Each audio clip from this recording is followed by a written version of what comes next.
Buenas tardes. Muchas gracias por venir a escuchar nuestra historia. Mi nombre es Felipe, yo soy el cofundador y CEO de Kiwi. En Kiwi nosotros hacemos este producto que se llama KiwiBots. Y les voy a contar un poco la historia de cómo arrancamos, cómo llegamos a hacer robots diseñados y básicamente desarrollados totalmente por ingeniería colombiana. Básicamente lo que nosotros hacemos es entregar comida en campus universitarios con robots. En este momento estamos operando en la ciudad de Berkeley y en Los Ángeles, en California. Tenemos una flota de 150 robots que interactúan y entregan deliveries todos los días en espacio público con personas, trabajan con personas. Somos en este momento la empresa que más ha entregado deliveries con robots en el mundo.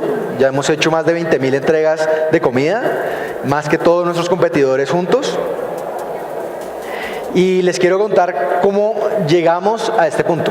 Entonces, con AppsCo nosotros arrancamos con una empresa que básicamente lo que hacía era, tú podías pedir por WhatsApp en las universidades, podías pedir comida, etcétera, y los mismos estudiantes los entregaban.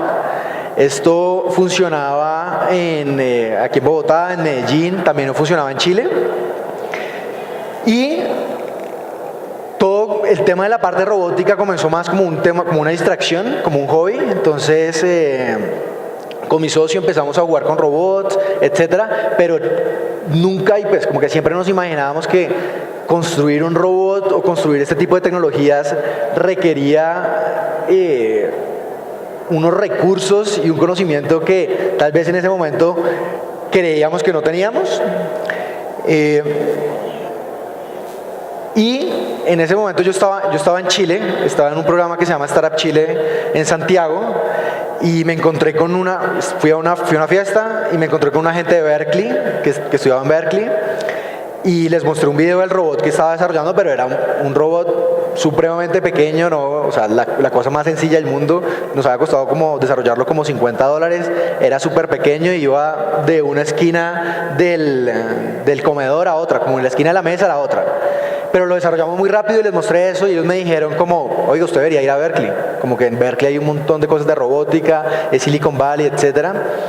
Y esa idea me quedó sonando. Finalmente nunca, era un ambiente como de fiesta, etcétera, nunca como que intercambiamos contactos, pero sí me quedó eso en la cabeza. Y en diciembre del 2016, hace 1 año y 11 meses, tomamos la decisión de coger un avión e irnos a Berkeley. Y no conocíamos, pues fui yo primero, nosotros arrancamos la empresa 3 personas, 3 socios, entonces fui yo primero. En California yo no conocía a nadie, no tenía amigos, cero, y lo primero que hicimos fue como spamear gente. Entonces yo spameaba a estudiantes de Stanford y spameaba a estudiantes de Berkeley como para que me contaran cómo funcionaba, cómo era todo. Incluso recuerdo que aquí yo creo que no se alcanza a leer, pero sí recuerdo que cogí el avión y la escala era en Miami y yo había alquilado como un Airbnb y pues, no me fui con mucha plata, no me fui con muchos recursos y el Airbnb, la tarjeta me rebotó. Entonces yo llegué a Miami, me llegó el correo como que me había rebotado la tarjeta. A mí me daba pena como que no sé, no podía, me daba pena como llamar a mis papás o algo así, como decirles que me prestaran. Entonces yo dije, ¿qué hago? Y esas personas que yo había spameado, recuerdo que una niña con la que había hablado mucho, pues yo empecé a preguntar, le dije como, mira, estoy en Miami, me canceló, esa fue una mentirita y que dije, como que me canceló el host de Airbnb, ¿será que tú me puedes esperar por unos días? Y una niña increíble, pues dijo, bueno, sí, listo, no tengo, pues como que no hay una cama, pero tengo un colchón, te puedes quedar como en el comedor. Llegamos allá, pues llegué allá y en realidad lo que sentí en la cultura es que hay una cultura de ayudar a las personas sin esperar nada a cambio. Y así como esta niña estudiante, ella estudia física nuclear en Berkeley, un jurgo de gente me empezó a ayudar. En Estados Unidos hay una cultura de hacer internships y muchos de esos internships no son pagos, hacer prácticas no pagas, que aquí no es tanto. Y como que conformamos nuestro primer equipo. Este fue como el lugar a donde llegué. Ahora, yo cuento todo eso, pero en realidad yo la pasé increíble. O sea, no es como que yo haya sufrido, no me estoy haciendo como el mártir, sino que en realidad hizo parte de la experiencia y lo disfruté mucho. Entonces, recuerdo que aquí fue donde llegué, que fue la habitación que fue la habitación que pude conseguir. Luego, este fue el primer equipo como ingenieros con los que empezamos a construir el robot. Esta fue la primera versión del robot. Entonces, y esto pasó, esto es marzo del año pasado. Entonces, en marzo del año pasado, básicamente lo que nosotros hicimos fue coger cosas que ya existían. Entonces, cogimos un chasis de un carro a control remoto, utilizamos un celular, cogimos una board como que ya venía preprogramada y yo me fui como al home center de allá y compramos unas canasticas y ahí armamos como los primeros robots y empezamos a hacer las primeras pruebas de concepto. Luego ya hicimos una evolución, esta fue como la evolución como al mes, entonces ya al mes hicimos como un robotcito ya mucho mejor, esto ya fue como en mayo. Aquí ya lo pueden ver como un poco mejor, esa fue ya como la segunda iteración que nosotros hicimos. Y en septiembre lanzamos nuestra primera flota de robots. Ya en diciembre la empresa ya había crecido, pues éramos 3, ya en diciembre éramos como 25 personas y estábamos desarrollando tecnología, cutting edge technology, como tecnología de última generación, y estos son los robots que tenemos en este momento en la ciudad de Berkeley y en Los Ángeles andando. Entonces son robots que andan autónomamente por los sidewalks, son robots que reconocen las personas, van centrados en el andén, todos los días entregamos cientos de pedidos a estudiantes y a personas que viven en Berkeley. Y pues este robot lo construimos, lo diseñamos, desarrollamos toda la tecnología detrás de eso en Colombia. Nuestras oficinas, nosotros tenemos un equipo distribuido en Berkeley y en Medellín.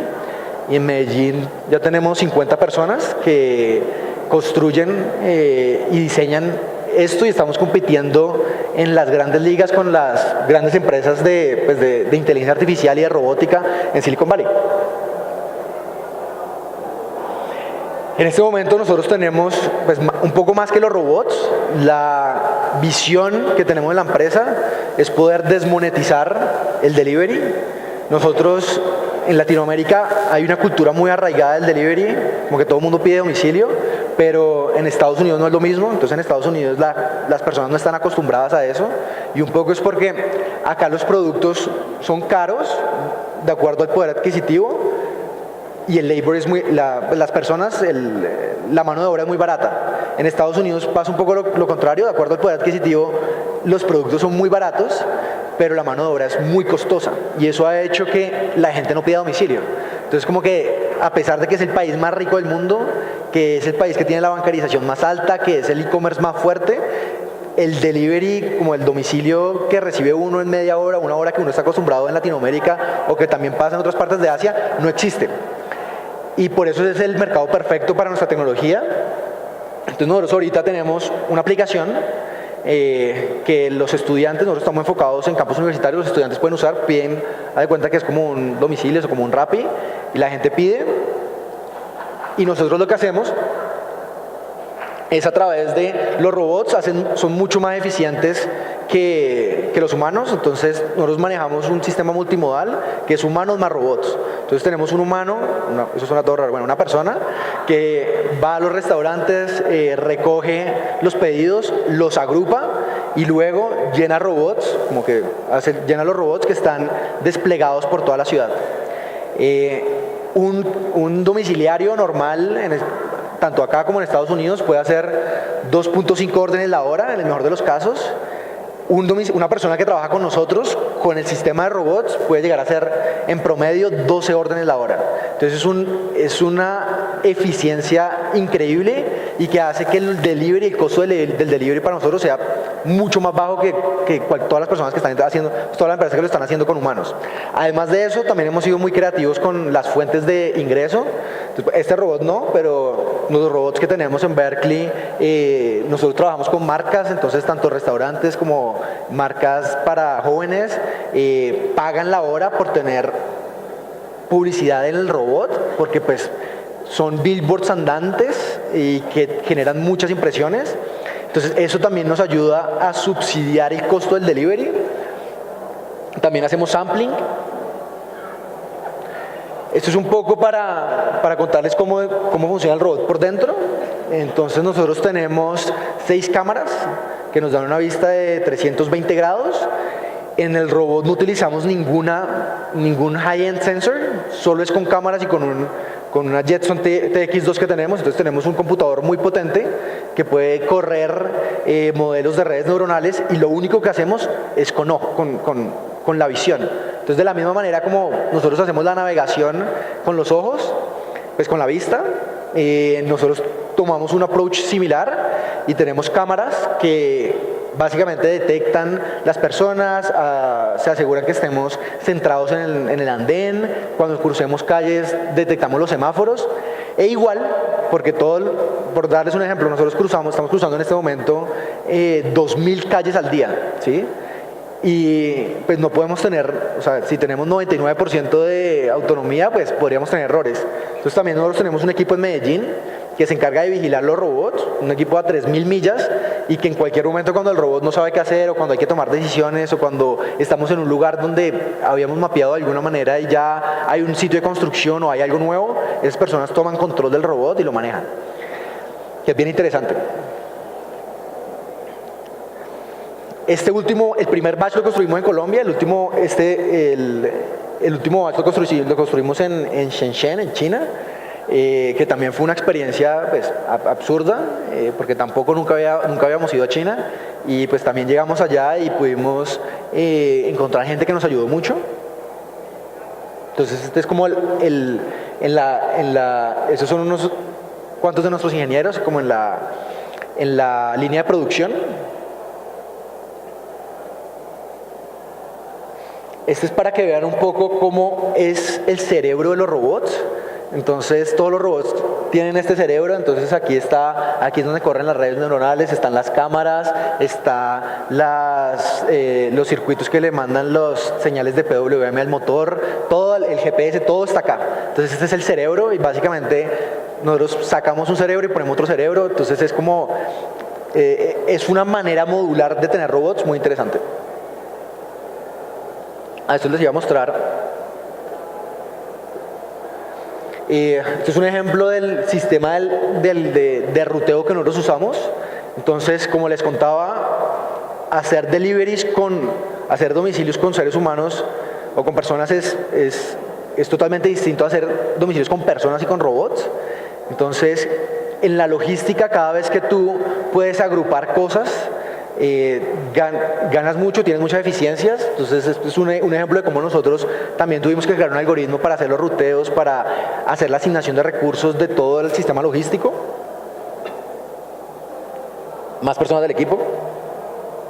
Esas son algunas de las marcas con las que hemos trabajado. Entonces, empresas muy grandes en Estados Unidos, y que pues independientemente, un poco también lo que les quería decir es que cuando arranqué en esto, yo no era ni un experto en robótica, tampoco tenía todos los recursos para hacerlo, y cuando llegué a Estados Unidos, pues llegué nuevo y pues pudimos cerrar muchos partnerships y como muchas alianzas, básicamente como siendo disciplinados y constantes.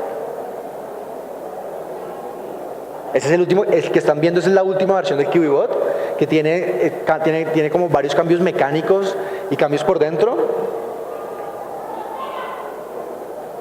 De las cosas interesantes y de las cosas que a mí me preocupaban antes de lanzar los robots en California era la interacción con las personas. Entonces nosotros arrancamos en Berkeley, y en Berkeley Berkeley es una universidad, UC Berkeley es una universidad pública, es la segunda ciudad de California con más indigentes per cápita.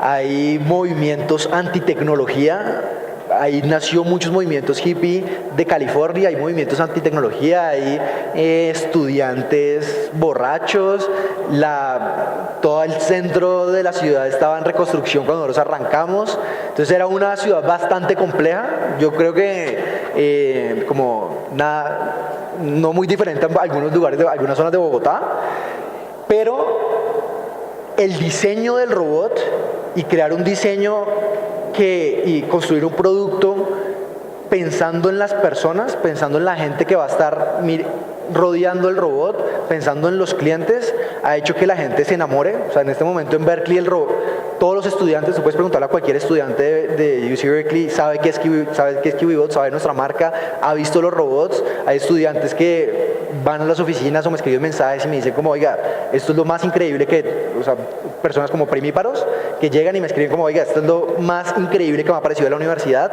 muchas gracias por hacer eso, etcétera.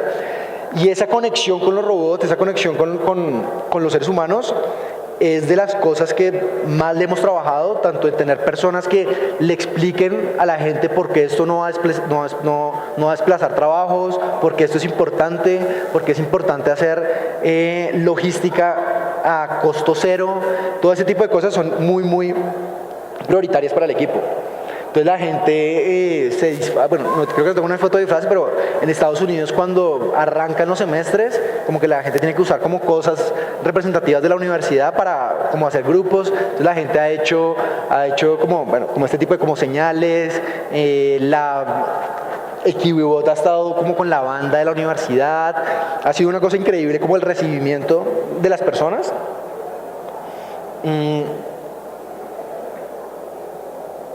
Como otro ejemplo, los valores que nosotros tenemos en la empresa, hacer robótica, o sea, de hecho ya emprender per se es muy difícil, hacer robótica es hacer hardware es bastante complicado. Nosotros básicamente lo que hicimos fue tener una filosofía de poder iterar muy rápido. Entonces, como les contaba, la primera versión que nosotros hicimos del robot no era perfecta. A mí me daba pena cuando salía, pero yo creo que si no hubiera sido así, no hubiera podido aprender y no hubiéramos podido testear el contexto y el ecosistema de lo que había pasado. La otra parte importante es pues que esto es hecho en Colombia. El equipo ya somos 70 personas en la empresa. En un año y 10 meses que arrancamos 3 y ya somos 70. La empresa casi que crece, es una empresa que está creciendo el doble cada semestre. Todo el equipo de ingeniería está acá en Colombia. En total ya hemos levantado $2.3 millones de inversión, que gran parte de esa inversión en Medellín hemos invertido $1.3 millones en la ciudad. Y en los próximos años vamos a invertir también alrededor de $10 millones para seguir construyendo robots y seguir haciendo tecnología. Entonces es un poco a pesar de que pues, que estamos vendiendo en Estados Unidos y que nuestro producto está en Estados Unidos, todos los recursos, todos los ingresos que nosotros tenemos los traemos de vuelta al país para generar pues mucho más empleo y también para que más gente sepa de esta tecnología y como que sepa que es posible, que si nosotros pudimos, también otros pueden. Ahorita con Ruta N y con una empresa que se llama Udacity, que enseña a hacer carros autónomos, a desarrollar carros autónomos, vamos a lanzar un programa para entrenar a 50 ingenieros en Colombia para que se vuelvan ingenieros de carros autónomos. Es un programa que ya arrancamos a hacer hace como 6 meses, estamos en el proceso de selección y es un poco como que no, de las cosas que yo me he dado cuenta es que no hay mucho talento en robótica y en machine learning y en inteligencia artificial en Latinoamérica en comparación a Estados Unidos, y esto es el futuro. El futuro es la robótica, el futuro es la inteligencia artificial, y es muy importante que más gente se emocione, que más gente empiece a aprender y empiece a ejecutar ese tipo de cosas. Y por eso como que cuando nosotros hacemos, más que el objetivo de la empresa de obviamente generar ingresos, etcétera, el objetivo que nosotros tenemos como emprendedores es generar un impacto social, generar empleos y que más gente esté a la vanguardia en lo que tiene que aprender. O sea que es posible. y ya, y estamos contratando varios perfiles, desde ingenieros, de todo. Este es mi correo, entonces si quieren entrar a una empresa que está cambiando el mundo y cambiando la forma en la que funciona la logística, pues escríbame, mándenme un correo. Ya, eso es todo. Muchas gracias.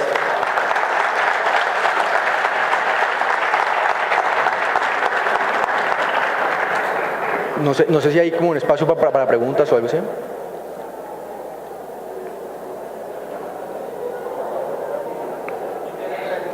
Aquí no. El robot está diseñado para funcionar en sidewalks, en ambientes exteriores. Entonces, no. De pronto más tardecito lo ponemos a andar por el pabellón. Hola.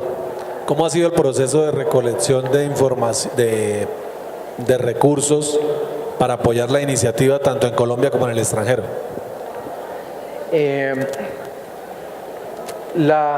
Pues yo considero que levantar inversión pues es difícil, ¿sí?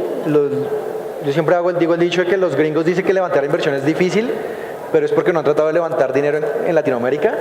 En Latinoamérica es un orden de magnitud más difícil conseguir recursos. Yo creo que una de las cosas que hace que Silicon Valley saque tanta innovación es que pues hay cerca del 90% del venture capital de Occidente básicamente está en una región de 10 millones de personas. Aquí en Colombia nosotros hemos recibido inversión en Colombia nosotros estuvimos en Shark Tank hace un año y ahí recibimos inversión de inversionistas colombianos y también de un fondo de inversión que se llama First Rock Capital, que es de un emprendedor colombiano también. Él también fue uno de nuestros primeros inversionistas. Entonces hemos recogido inversión de acá de Colombia, pero gran parte de la inversión que hemos recogido ha sido en Estados Unidos, y el proceso es pues básicamente ir a desarrollar un muy buen producto. Si tú tienes un muy buen producto y tienes unos muy buenos números, la negociación con los inversionistas es mucho más fácil.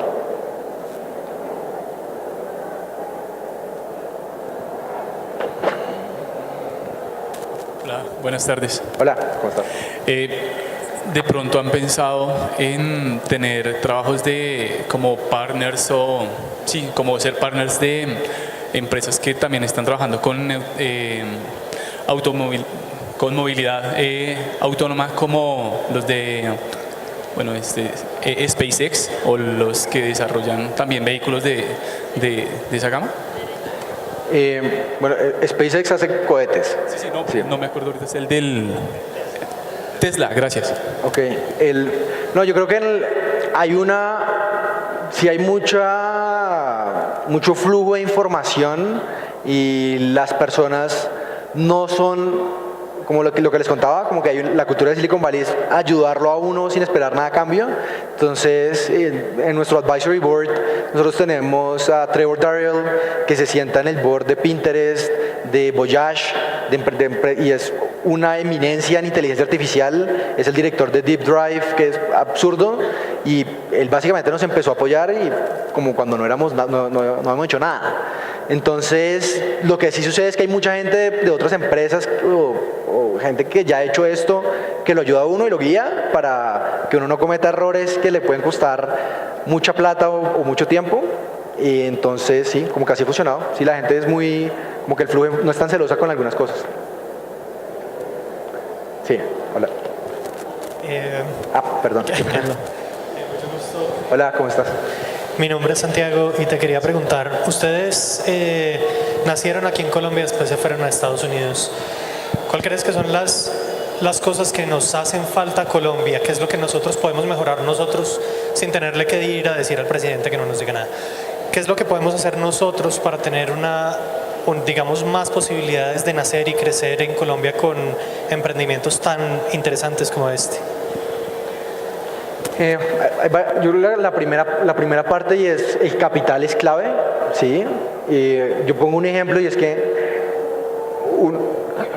cuando estaba levantando la primera ronda de inversión, hubo una inversión que eran como $30,000 cuando estábamos arrancando, y esa inversión básicamente la negociamos, o sea, hice el pitch, la negociamos, la cerramos, la firmamos e hicimos el wire al banco, hicimos la transacción al banco en 40 minutos. ¿Sí? Entonces hay muchas cosas que se han inventado en Silicon Valley, como yo llamo como tecnologías legales.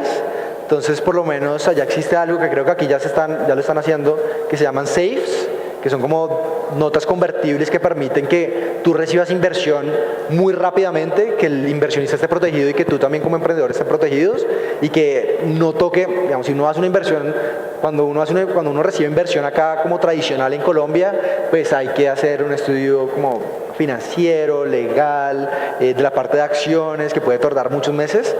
En las etapas tempranas, de las cosas que me parecieron interesantes en comparación es que pasa eso, entonces tal vez tener esa infraestructura legal sería importante. Lo otro es crear una empresa. O sea, nosotros creamos primero la empresa en Estados Unidos que acá, y es porque la creamos online, súper fácil. De hecho, durante mucho tiempo nos salía más barata hacer la contabilidad en Estados Unidos que acá, y eso me parece como impresionante.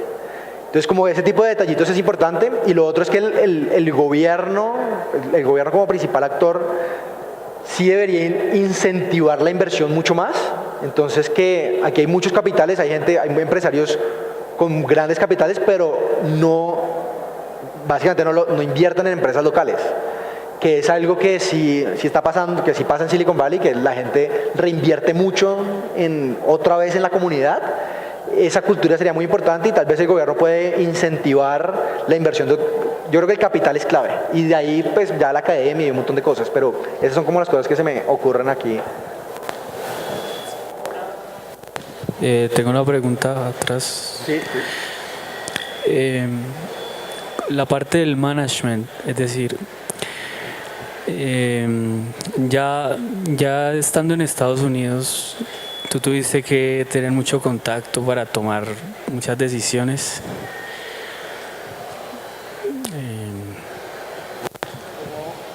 La pregunta es como los retos para manejar un equipo. Yo creo que ahí uno tiene que ser consciente como emprendedor que tal vez uno tiene la fortuna de liderar una empresa, pero eso no significa que uno es bueno en todo. Por mucho uno será bueno en una o dos cosas, y de las 10 que está haciendo. Entonces es muy importante la mentoría. Entonces yo creo que tuve unos muy buenos mentores que ya habían pasado por este proceso muchas veces, entonces que me dieron mentoría. Y respecto a manejar el equipo, sí ha sido un reto. Yo recomiendo un libro que se llama The Hard Thing About Hard Things, de Ben Horowitz, que fue el cofundador de Netscape. En términos, es para empresas un poquito más grandes que incluso Kiwi, pero en términos gerenciales fue como que me cambió la forma en la que manejaba mi equipo, desde cómo contrataba, desde cómo hacía los uno a unos, de cómo mantenía la moral de la empresa, cómo presionar, cómo no presionar. Ese libro yo me lo he leído como 5 veces y ha sido fundamental para mi papel como gerente. Todavía no, yo creo que las empresas llegan hasta el techo donde llegan los founders, y es un proceso en el que estoy aprendiendo, y esta etapa de pasar de 3 a 10 a 20 a 70 ha sido un reto, pero toca capacitarse y estar leyendo, aprendiendo, pidiendo consejos a gente que ya lo ha hecho. Hola. Disculpa, yo quisiera hacerte una pregunta ya con respecto a los inicios como emprendedor tuyo. ¿Cómo fue esa experiencia? ¿Cómo fue, digamos, lo que dar ese salto, ¿no? Si, por ejemplo, antes trabajabas en alguna empresa y decidiste dedicarte ya de lleno al emprendimiento, ¿cómo es para un emprendedor, digamos, el aspecto de las finanzas personales? ¿Sí me entiendes? O sea, de tener un sueldo fijo, allá estar como que en una incertidumbre. ¿Cómo tú cuadras, o cómo los emprendedores en el inicio lidian con eso? En mi experiencia, yo creo que las cosas que me permitieron aguantar tanto, esta es mi tercera empresa, la primera fracasé total, eso es normal, eso pasa. Yo creo que al final de cuentas, de los emprendedores exitosos que conozco, de los emprendedores de los que admiro y que he leído, si hay algo que hay en común es que no se rindieron y que siguieron ahí. Y respecto a lo que dices de finanzas personales, yo creo que sí hace la diferencia cuando uno está arrancando tener un gasto personal bajo. Entonces yo pues nunca fui una persona como de lujos, o como que pues nunca estuvo eso. Mi obsesión fue esa, y eso sí me permitió como pues durar mucho tiempo sin sueldo, pasar. Yo me acuerdo que hubo momentos que literal no tenía para comprarme una botella de agua, a pasar luego de ver una cuenta bancaria que nunca me imaginé que fuera a ver una cuenta bancaria con tantos ceros. Ese tipo de cosas es bien interesante. Y yo creo que inclusive para la empresa en general también, mantener un costo bajo, en inglés se llama burn rate, que es como lo que quemas, lo que te gastas al mes, es clave. Y te da mucha flexibilidad. Entonces, esa es como mi experiencia.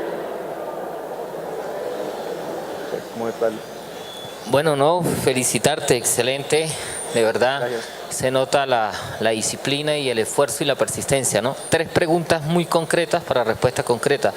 ¿Tu modelo de negocio cuál es? ¿Vende los robots? 2, digamos que, ¿cómo has ido manejando el tema del capital intelectual? Porque tú dices, ok, en Colombia nosotros tenemos el capital intelectual, pero de diseño, y eso te pudiera conllevar a ensamblar, digamos, el robot acá mismo. Y 3, ¿has pensado asociarte con partners en Latinoamérica que tienen que ver con logística, Rappi, Globo y todo este tipo de compañías? Gracias. Ok, la primera respecto al modelo de negocio. Entonces nosotros tenemos 3 fuentes de ingreso. La primera es, le cobramos comisión a los restaurantes y cobramos un fee de delivery a los clientes. Entonces ahí, por hacer el delivery, recibimos un dinero. Entonces a los estudiantes les cobramos $3.80 y a los restaurantes les cobramos un 15% por cada transacción que les enviamos. La segunda es publicidad. Entonces restaurantes, marcas pautan en el robot, no lo cobran por impresión, no los cobramos por impresiones, pero más o menos por robot cobramos $2 la hora. Esa es la otra fuente de ingreso, y en este momento, en algunos momentos, es incluso mucho más grande que la fuente tradicional de comisión a restaurantes y delivery fee. Y la tercera es con sampling. Entonces, por lo menos ahorita cerramos un contrato con Red Bull y ellos nos pagan $2.50 para que en cada pedido metamos una lata de Red Bull y un flyer. Ya. Ese tipo de cosas, pues hemos sido muy creativos precisamente porque el sueño que yo tengo es desmonetizar, mover algo de un punto A a un punto B, que si incluso tú quieres enviar una nota, que el costo para la empresa sea 0. La segunda pregunta, que fue respecto a qué. No, el capital. Yo creo que aquí hay unos ingenieros muy duros. Aquí el capital de las cosas que me di cuenta es que yo hablaba con estudiantes de Stanford, estudiantes del MIT, estudiantes de Berkeley, y tenía estudiantes de la Nacional, de los Andes, de Cali, de Medellín, etcétera, y mismo nivel. ¿Cuál es la diferencia? Que un estudiante de Stanford y un estudiante de Berkeley sale y trabaja en empresas como Tesla, ¿sí? Entonces empieza a adquirir un conocimiento absurdo. Aquí yo he hablado con los ingenieros electrónicos o las personas de robótica que trabajan con nosotros. Ellos me decían, vean, a mí me tocaba meterme de programador de Android, porque literalmente no había un espacio para producir este tipo de tecnologías. Entonces yo creo que el capital intelectual está, lo que hay es que desarrollarlo, y este tipo de cosas, eso es una tecnología nueva. Entonces como que hasta ahora se está desarrollando, y ahorita estamos en términos de tecnología estamos a la par y en muchas cosas mejor que las empresas con ingenieros de Estados Unidos. Ahorita hay un proyecto que estamos desarrollando con la alcaldía de Medellín para el próximo año, para el siguiente batch de robots, montar la fábrica en Medellín y hacerlos en Medellín para tener un mejor testeo y desarrollo de los robots. El último batch lo hicimos en Shenzhen, pero pues toda la ingeniería se hizo acá. Yo lo veo muy, muy factible y en eso estamos. Y bueno, respecto a partnerships es importante, nosotros no estamos haciendo robots porque los robots sean cool, sino que estamos haciendo robots porque hay un incentivo económico detrás de eso. El problema en Latinoamérica es que el incentivo económico todavía no está, todavía sigue siendo más barato hacerlo con personas, pero eso va a cambiar a medida que este costo va siendo bajo. Entonces sí va a pasar, pero no ahorita. Y ya.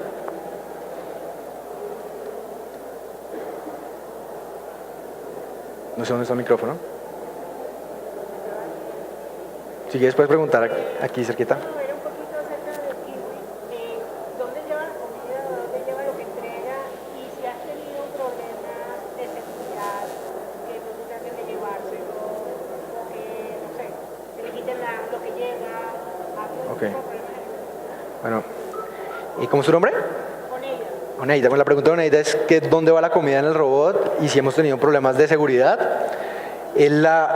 Nosotros tenemos un pie cúbico de capacidad en el robot. Digamos que en la versión principal, nuestro punto débil es una pizza grande, no la podemos llevar, pero el 90% de las cosas de las cosas que se entregan día a día sin problema. Entonces es otro tipo de cosas como que nosotros diseñamos, en vez de diseñar y hacer un robot mucho más grande para tratar de acaparar todo el mercado, pues diseñamos un robot que respeta como el espacio público y con el cual podemos atender a la mayoría. Respecto al tema de la seguridad, esa es como de las preguntas que más me hacen, es como, bueno, ¿y qué permite que el robot no se lo roben? Nosotros hemos hecho ya casi 20.000 entregas en Berkeley, la empresa que más ha hecho entregas, 150 robots, 2 ciudades con Berkeley, como les conté, con un contexto interesante y no se nos han robado ningún robot. Entonces yo creo que el diseño importa mucho, la pedagogía importa mucho y lo otro es que el nicho que estamos tomando, que son los estudiantes universitarios, son personas que son mucho más abiertas, ya se generó, eso es un tema antropológico interesantísimo, ya, o sea, como que ya las personas, porque nos hemos preguntado, bueno, la persona por qué no patea al robot o la persona por qué no se lo roba, ya se generó una vergüenza de hacerlo.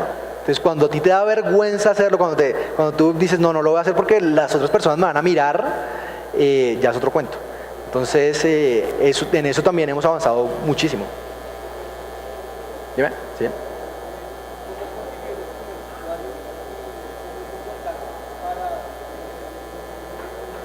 No, en ese tipo de cosas yo lo que siempre recomiendo es hagan cosas que se vale al comienzo hacer cosas que no sean escalables.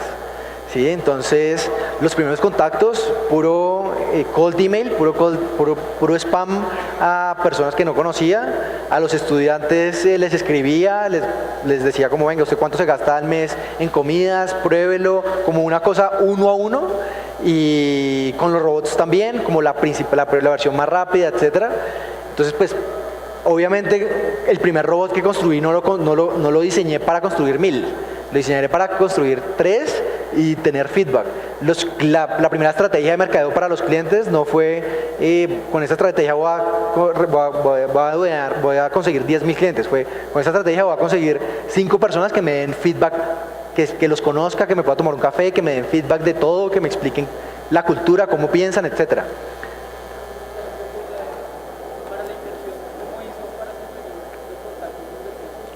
Para la inversión, ¿cómo hice para conseguir los contactos de inversión? No, en eso, al comienzo, ya ahora lo mejor, digamos que la mejor técnica que uno puede hacer ya en una etapa, cuando ya conoce más gente, es conseguir un intro, conseguir que un emprendedor, que esa empresa, y generalmente los emprendedores, o sea, yo lo que hice ya en otra etapa fue, contactaba otros CEOs de empresas, otros founders que ya habían levantado capital y les decía como, oiga, ¿usted me puede presentar a su inversionista? Entonces cuando esa persona llega y te hace un correo presentándote, etcétera, es un canal mucho más fuerte a que si le escribe a un inversionista como, oiga, esta es mi empresa, es distinto. Pero al comienzo me tocó así. Entonces al comienzo yo me acuerdo que yo envié como, no sé, contacté como a 300 inversionistas, de esos me contestaron 50 y de esos 50 finalmente me dijeron 3 sí. Entonces, la mayoría de Estados Unidos, algunos de Colombia, pues igual estaba allá. Entonces, como imagínate, si levantar plata acá en Latinoamérica es jodido, imagínate remoto, imposible. Entonces, pues, sí, fue más que todo allá. ¿Ya, señor? Dime.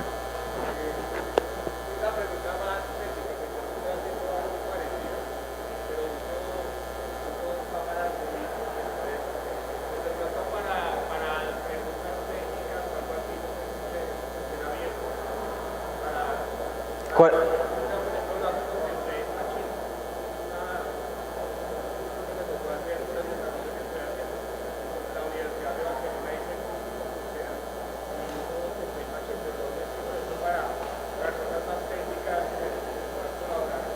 No, mándame un correo, f@kiwicampus.com y ya, y yo te redirecciono a alguno de nuestros ingenieros, etcétera, si no te puedo responder yo, ya, mándame un correo.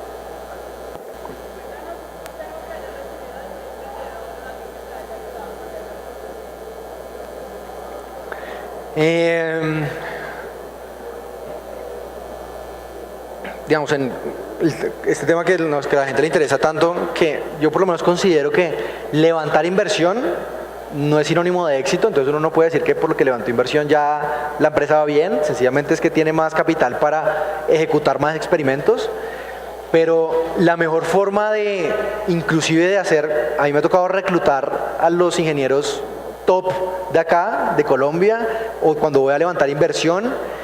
Y de hecho la mejor forma que yo hago es como no llegar y decir, no llego al inversionista y le digo, oiga, quiero dinero, o no le digo a mi posible candidato como, oiga, lo quiero contratar. Siempre llego al inversionista y le pido consejos, y además que a la gente le encanta dar consejos, le parece, pues, a la gente le gusta hablar de sí misma y parecer inteligente, entonces esa es como la mejor forma. Entonces pedir un consejo. En Silicon Valley hay un dicho que dice como, si tú vas a un inversionista y pides consejo, sales con dinero. Si pides dinero, sales con consejos. Entonces, esa es una. Y también, por lo menos yo cuando voy a hacer hiring, una técnica que uso es que llego y contacto a alguien que generalmente ya tiene trabajo y les digo como, oiga, ¿me puedo tomar un café con usted? Tengo como estas preguntas, quiero que usted me dé advice y quiero que me cuente como cuáles son los 5 ingenieros los 5 programadores que usted conoce que son más duros. Entonces más como un poco más, y como el primer objetivo es como más conocernos, como tomar consejo de programación, etcétera, y al final siempre pido, igual con el inversionista, más de que independientemente de que le pida advice, al final de la cita uno pues dice, oiga, ¿quiere invertir? Ya, o sea, hay que ask for it. Y también con las personas, como le interesaría trabajar, ¿no? Ah, bueno, entonces refiérame a los 5 que sí conoce que sí les gustaría, o que sí estarían interesados. Ya, ese es como un consejo. Señora, dime. Un tema complicado a la hora de definir el Sí. ¿Cómo hiciste para manejar como trabajo en equipo cuando no tenías pues dinero? Sí, yo creo que el tema con los socios es bien importante,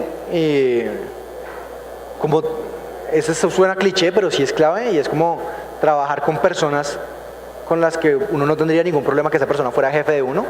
Entonces cuando escojan sus socios digan como, oiga, si este man fuera mi jefe o ella fuera mi jefe, estaría bien, estaría cool.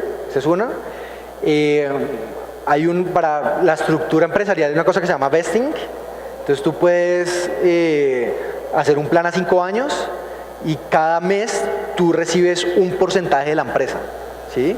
Entonces eso permite que si tú tienes 3 socios y al año un socio no funcionó o se quiere ir, como que bueno, entonces amortizamos cuánto tiempo estuviste los 5 años y te llevas un pedacito, no te llevas todo. Entonces como que tener ese tipo esa estructura accionaria clara y trabajar con gente con la que uno se entienda, con la que uno pueda hablar es importante. Y lo otro es, nosotros somos 3 socios y sí hace mucho la diferencia como saber quién toma la última, o sea, como quién es el jefe. Yo he visto muchos equipos que son 2 socios, 3 socios y como que tienen muchas fricciones porque no se sabe quién manda. Eso tiene que quedar claro, entonces como que, bueno, listo, tú vas a mandar, listo, ya, tú tomas todas las decisiones.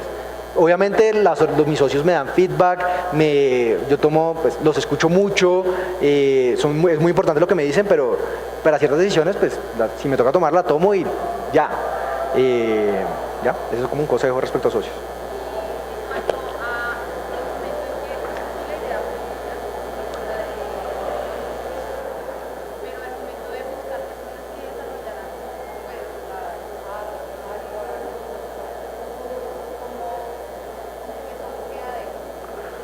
No, pues para los socios sí fue un poco más con la gente que conocía, es con mis amigos, como gente que conocía, con la que había trabajado.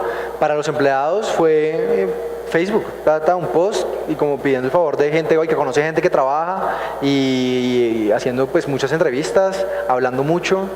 Ya, es un proceso, el proceso de reclutamiento normal. Dime.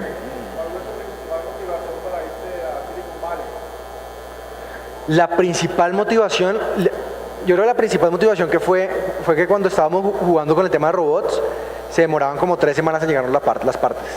Entonces como que sí era muy frustrante que queríamos probar un nuevo sensor y nos tocaba esperar 3 semanas a que llegara. Entonces dijimos, no, pues allá nos toca esperar 2 días.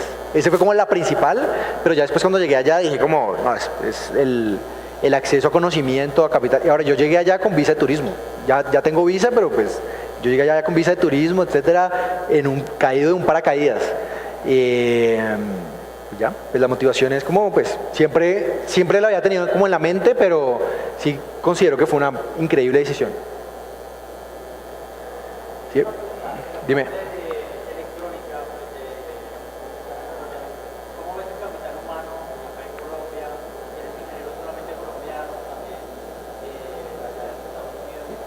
Lo respondí ahorita, el capital es muy bueno, la calidad de ingenieros es buena, es muy buena, lo que necesitan es más práctica.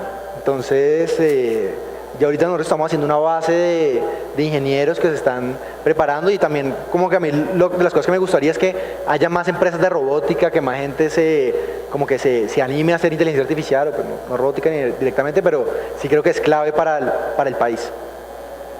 Señor.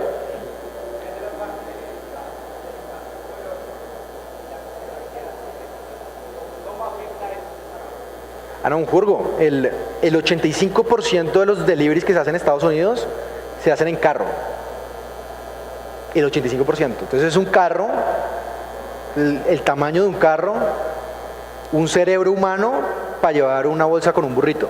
¿Sí? Entonces el footprint de eso es bastante complejo. Esto es otra vuelta. Entonces en términos ecológicos esto sí es mucho mejor.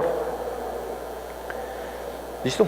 Yo creo que eso sería todo. La última pregunta. Ahorita que estábamos hablando de la operación, entendí que ustedes constituyeron la empresa en Estados Unidos Sí. cuando operaban acá.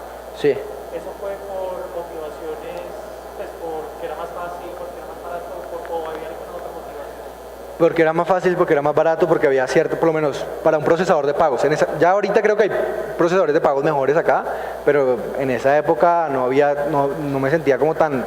La integración con tecnologías tocaba estar constituido en Estados Unidos. Entonces como que si uno quería hacer algo hay un servicio que nosotros usábamos para entrenar redes neuronales, solo lo vendían si tú tenías una empresa en Estados Unidos. Para aceptar pagos con tarjeta de crédito, pues si tú quieres usar Stripe o Braintree o lo que sea, tienes que estar constituido en Estados Unidos. ¿Ya? Entonces fue como por acceso a tecnologías también. Listo. Señor, la última.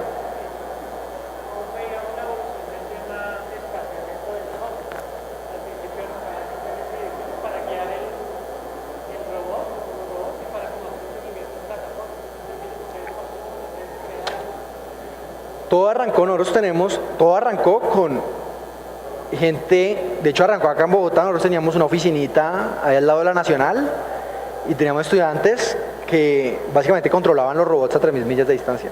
Ya. Entonces lo que nosotros hicimos fue al comienzo crear una infraestructura que permitía que tuviéramos muy baja latencia. Entonces una infraestructura de transmisión de video que permitía que pudiéramos controlar el robot incluso con latencias altas. Y ya luego pues fuimos paso a paso como bueno, esta parte la podemos automatizar, esta parte ya de esquina a esquina podemos ir solos, ya para cruzar la calle. Durante mucho tiempo las cruces de calle fueron un dolor de cabeza increíble, inclusive manejados con personas. Ya después nos tocó crear tecnología para poder cruzar calles, como les decía, nosotros cruzamos 2.000 calles al día. Entonces la posibilidad de que haya un accidente es alta y muchas calles sin semáforos, con solo, o sea, que los carros van pasando y como que toca mirar que el carro no venga. ¿Ya? Entonces como poco a poco, no arrancamos con tratar de hacer un sistema autónomo 100%, sino ir cogiendo partes y partes de acuerdo a las necesidades del negocio. Listo, muchas gracias, muy amables por venir y por escuchar acerca de Q. Un gusto.